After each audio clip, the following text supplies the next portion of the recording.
continuing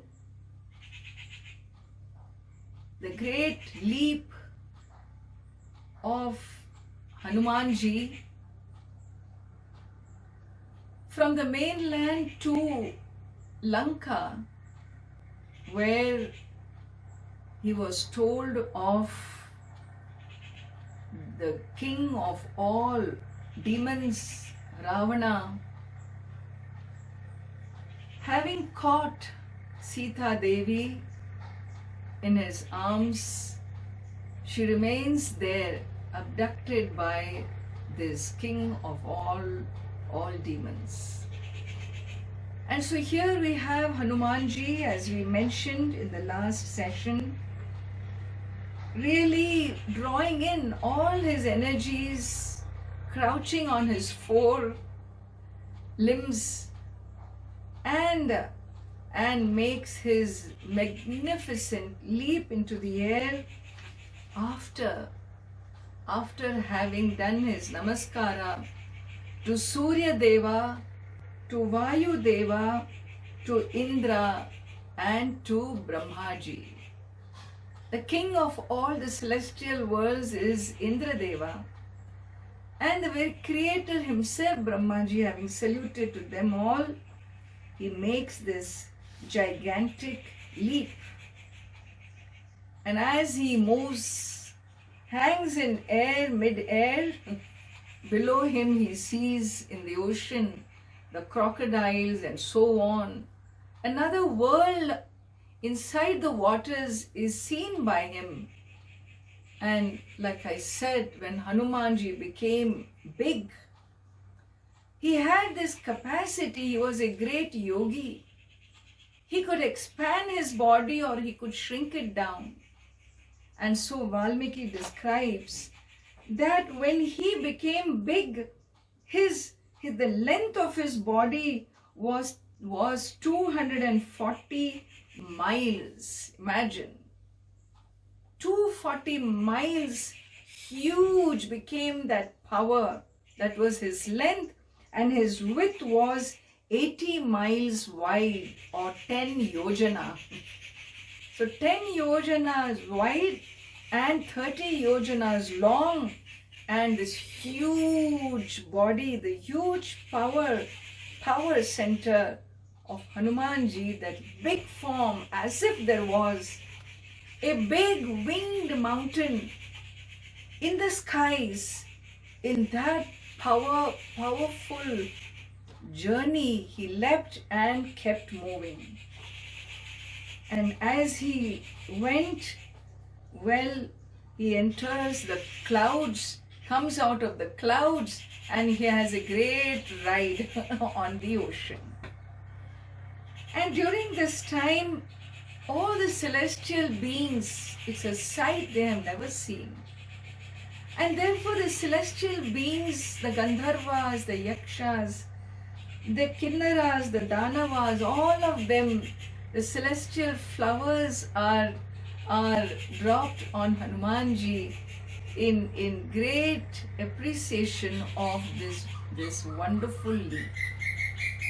And you find that the elements protect him.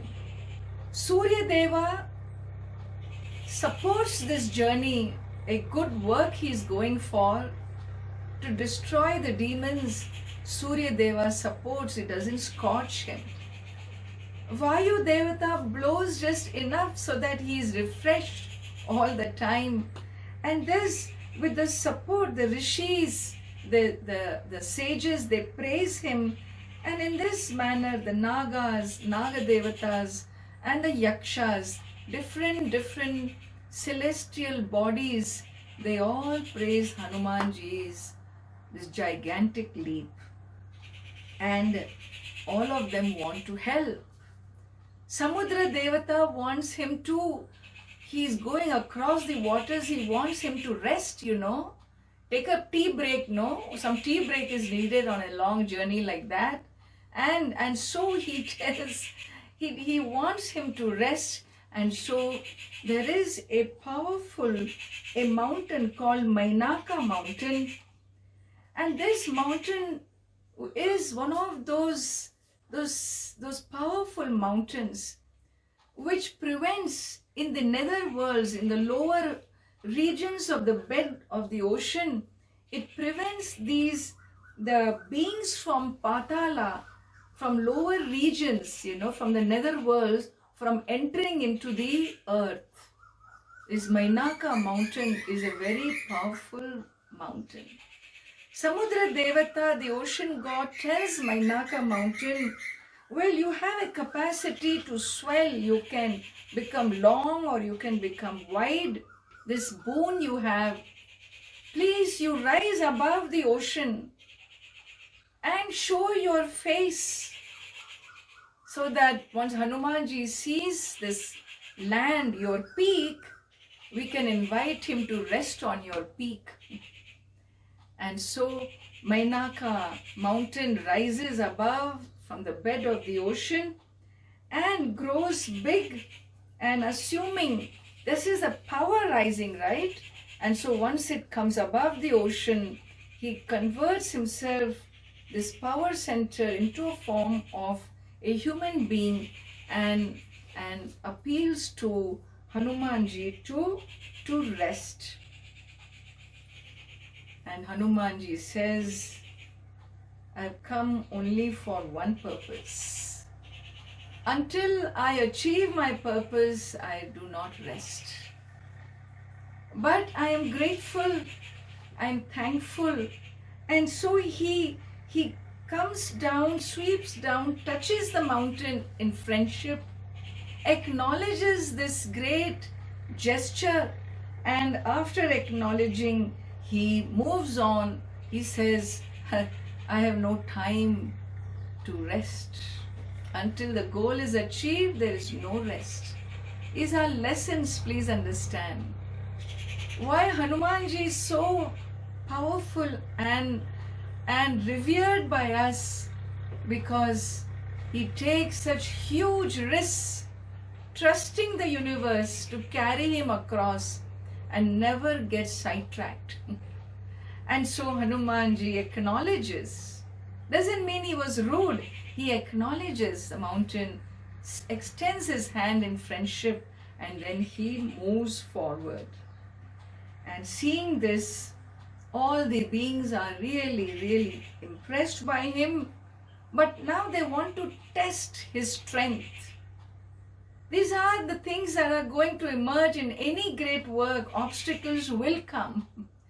And so the Siddhas, the Rishis, the Gandharvas, they want to test, is Hanumanji really that powerful? And so they tell the mother of the Nagas, the snake world, which is considered to be a higher world than the human world, the snake world. Don't consider snakes as lower beings. They are higher, of higher intelligence. And so this Naga beings, the mother of the Naga world, her name is Surasa, and she has some powers. And so the beings, the Rishis, Siddhas, tell her, you block Hanumanji with your power. Let us see really how powerful he is. Let us test his powers. Let him understand his powers. Let the world understand his powers. And so interrupt him. And so this Surasa comes up and tells Hanumanji, well, you see my mouth, Nagas have a capacity to open their mouth.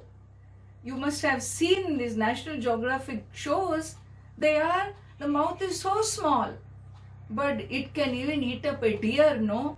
When it chooses to expand, it can draw in a huge body. And she opens her body and says, well, enter my mouth.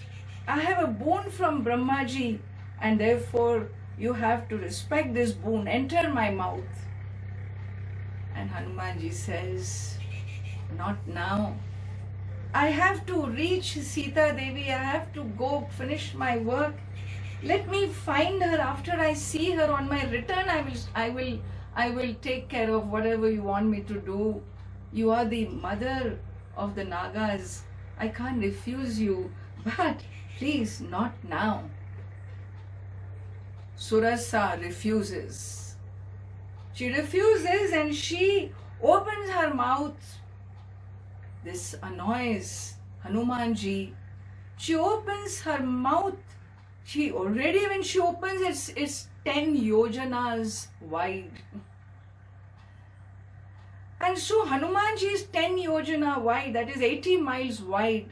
This power has opened her mouth.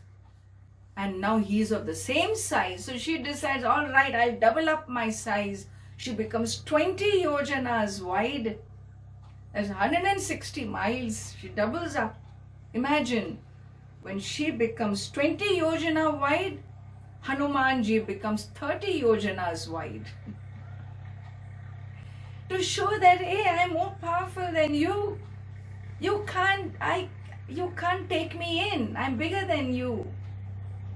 Don't waste my time.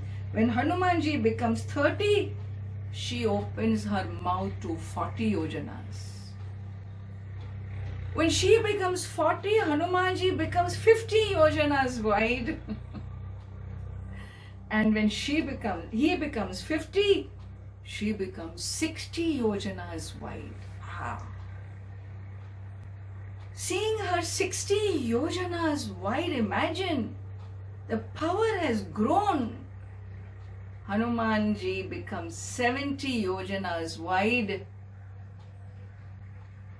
And now she sees him 70 yojanas, she becomes 80 yojanas. 80 yojanas wide, now what? Hanumanji becomes 90 yojanas wide. What is going to happen next? We know what to expect. She becomes 100 yojanas wide. Imagine. So big, 800 miles, powerfully big she became. Her mouth opened up. And when she became 100 yojanas wide, look at Hanumanji's brilliance. He reduced his size into a thumb size. In an instant, he became small, entered the mouth, and came out. Before she realized what's going on, Hanumanji had obliged her, entered and gone. Understand? And with that, she was fulfilled.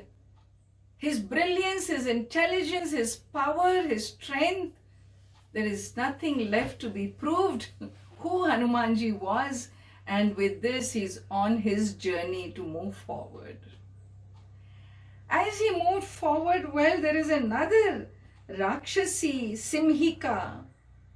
And this Rakshasi, this demoness, she has a capacity to catch the person by catching the shadow.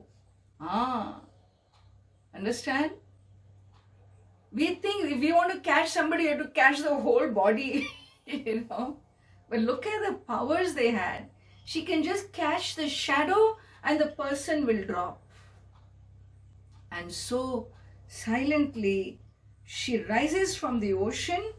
The ocean world also has good and bad energies, no?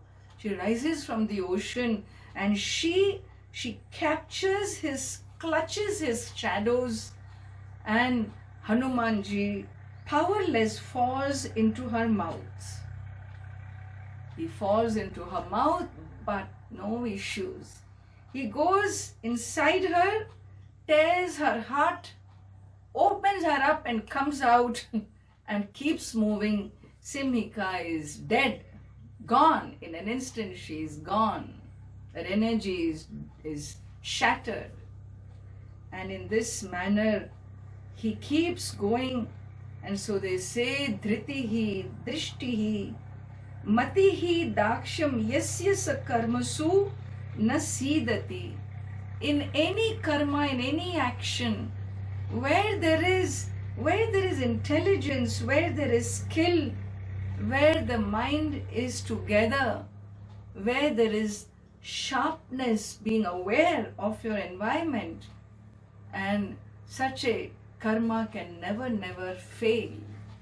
And finally, Hanumanji, he reaches the shore of Lanka, and he reaching there, he descends on this mountain, Lamba mountain, and he sees Lanka, a powerful, amazing city sitting on top of the Trikuta mountain, and he descends on it, and it is said Lanka looked like Amaravati of Indradeva, like a celestial city. It was so beautiful.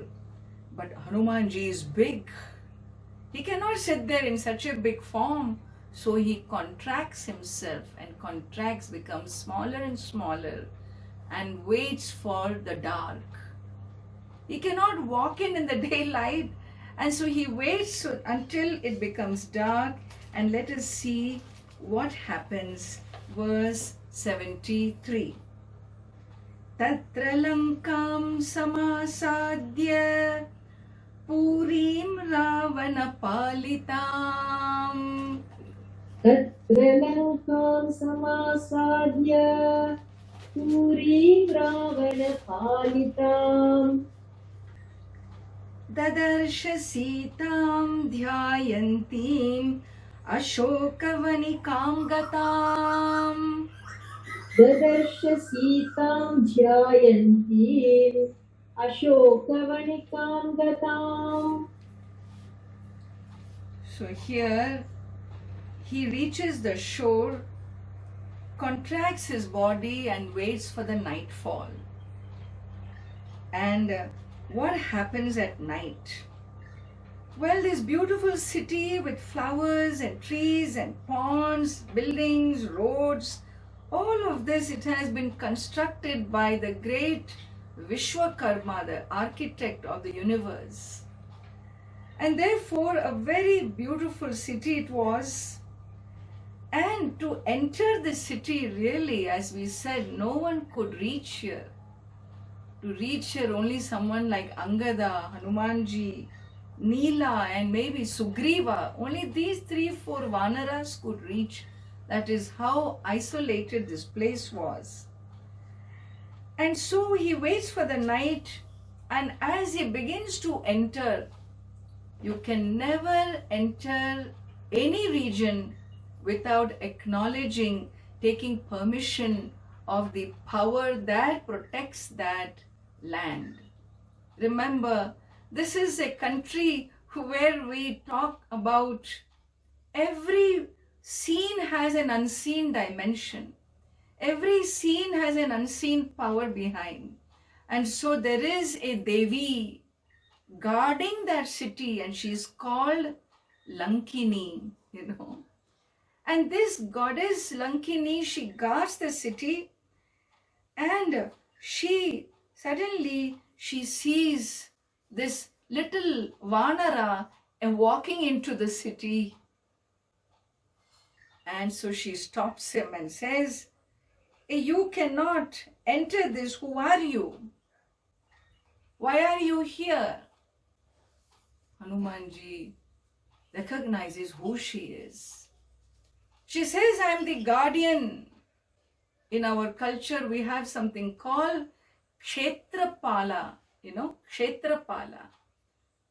So, Grama Devata, Kshetra Devata, and like this, we have powers that protect a region. Even today, it exists. In the Himalayas, whenever you choose to come and be with me, you will see this culture is still there. These powers are there. Less and less, but they are there. Guarding protecting the interests of the village, protecting the interests of a group of villages, a cluster of villages. They are called Kshetra Devata. Uttar Kashi has a Kshetra Devata called Khandar Devata. And the villages in this district, each village has its own Devata called either some Naga Devata, Pundarik Nag, or Vasuki Nag, or some Devi. And so you have a Kshetra Devata. And so here she is, Lankini, goddess, protecting this whole region of Lanka. And so she stops him and says, "Hey, you cannot go. Why do you go in there? Who are you? What do you want?" Hanumanji says, "Oh, you have such a beautiful city. I am just a tourist. I just came to see. I'm curious. I want to see and I admire Lanka so much. I've come to see." And she says, "You cannot enter. You cannot enter. Get back from wherever you came." And he continues to walk, and so she whacks him. She whacks him, and that's all that was needed. Provoking Hanumanji, and what is he going to do? He just takes his left fist and one punch. As one punch, and Lankini falls flat. It doesn't take much to kill her, but he won't kill her because he won't kill a female. He won't use his energy for killing a female. He can do without that. And Lankini recognizes and says, "You are intelligent. You could easily have killed me, but you have just done this. But let me tell you, I know Brahmaji, the creator, had given a prediction, and the prediction was that whenever, if a monkey hits me, that will be the end of my race. The day has come. I cannot stop you. You have hit me and I have fallen. It is the end of my race. You do whatever needs to be done." And she lets him go.